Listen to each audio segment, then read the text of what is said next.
Bonjour, on n'est pas bon décideur, on le devient. C'est ce que va nous apprendre aujourd'hui Marine Balançard au parcours étonnant.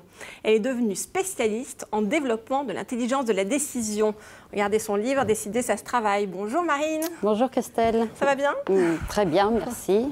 Alors avec vous, j'ai appris que décider, en fait, c'était être un bon décideur, c'était tout un état d'esprit. Tout à fait. Décider, c'est un état d'esprit. L'homme préhistorique décidait très bien, mais son environnement ne changeait pas beaucoup. Donc ses décisions étaient ajustées, il pouvait décider tranquillement. Maintenant, le monde change beaucoup, les informations circulent très vite, librement. Le monde change, la législation change, vos clients changent. Donc il faut décider de façon plus ajustée. Il faut être donc réceptif vis-à-vis du monde. Il faut accepter l'incertitude. Et il y a beaucoup plus d'incertitude maintenant que ce qu'il y avait avant. La décision, c'est important. C'est ce que dit Jean-Louis Etienne, je crois le navigateur. Il dit qu'il faut savoir tenir un cap et que la décision, en fait, ça représente ce que nous sommes et ce que nous voulons. C'est ça? C'est exactement ça. Dans la vie et dans la vie professionnelle, il faut avoir un cap parce que sinon on ne peut pas décider. Il faut regarder loin et prendre des décisions qui nous amènent parfois à dévier un peu de notre cap, mais c'est exactement comme quand on navigue à la voile.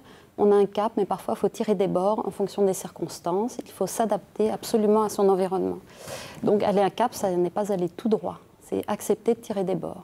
Alors vous connaissez bien ça, je crois. Vous avez travaillé pendant 15 ans, si je ne me trompe, près de 15 ans, dans des salles de marché, dans des banques. Tout à fait. Oui, j'ai travaillé pendant 15 ans dans la finance. Je vendais des produits financiers à des clients, dont les États, l'État français, l'État allemand. Donc vous connaissez les décisions en environnement complexe? Voilà, je connais les décisions en environnement complexe et en environnement assez stressant. Donc il faut être très rapide? Voilà, il faut être rapide, il faut bien réagir. Et donc, si on se plante?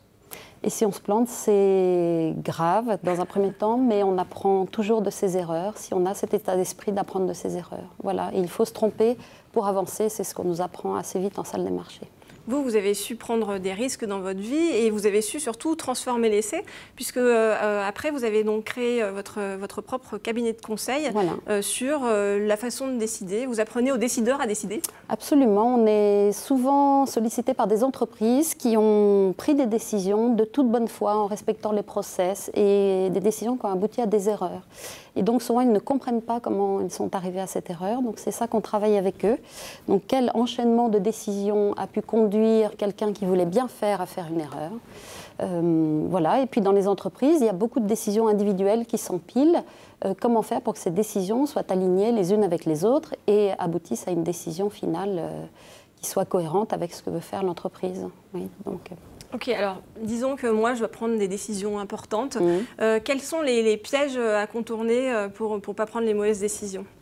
Bien d'abord, il ne faut pas réagir aux événements, mais il faut apprendre à maîtriser ses émotions, à les connaître, à les piloter. C'est toujours simple. Voilà, il faut ne pas oublier que le corps est très important dans la décision. On a tendance à ne plus avoir de corps de nos jours. On fait comme si en entreprise on n'avait plus de physique, on n'est que dans le mental. Or, le corps est extrêmement important pour la décision. C'est ce qui nous permet de percevoir notre environnement.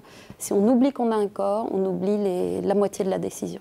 Donc, corps, émotion et rationalité. Il faut maîtriser ces trois piliers pour prendre des décisions réussies.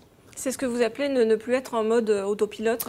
Voilà, le mode autopilote, c'est ce qu'on disait. Les émotions nous gouvernent et gouvernent nos décisions. Sans émotion, on ne peut pas décider.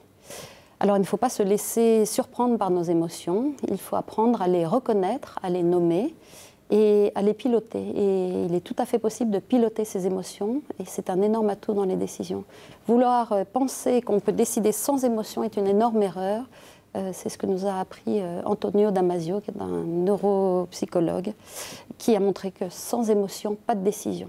Donc, vive les émotions dans la décision. C'est quoi l'agilité décisionnelle?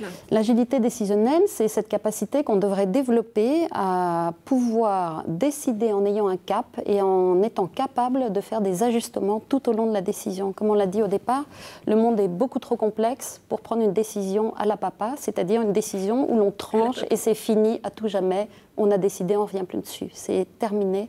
Ce mode décisionnel ne peut plus convenir au monde actuel. Alors ça implique plein de choses, c'est-à-dire accepter l'incertitude, faire attention à la chance.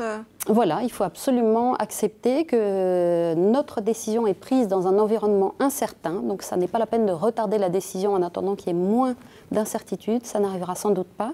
Et il faut accepter aussi que l'issue de nos décisions est incertaine, c'est-à-dire que vous prenez une décision, vous pensez que c'est la bonne, mais en fait, vous n'en savez rien.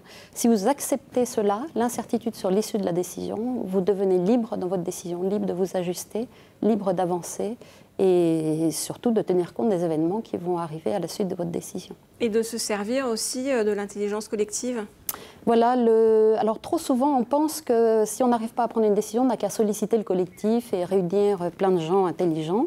Ça peut être une solution, on est plus intelligent collectivement, effectivement, mais ce sont aussi les groupes qui font les plus grosses erreurs, qui tombent dans des pièges énormes de la décision.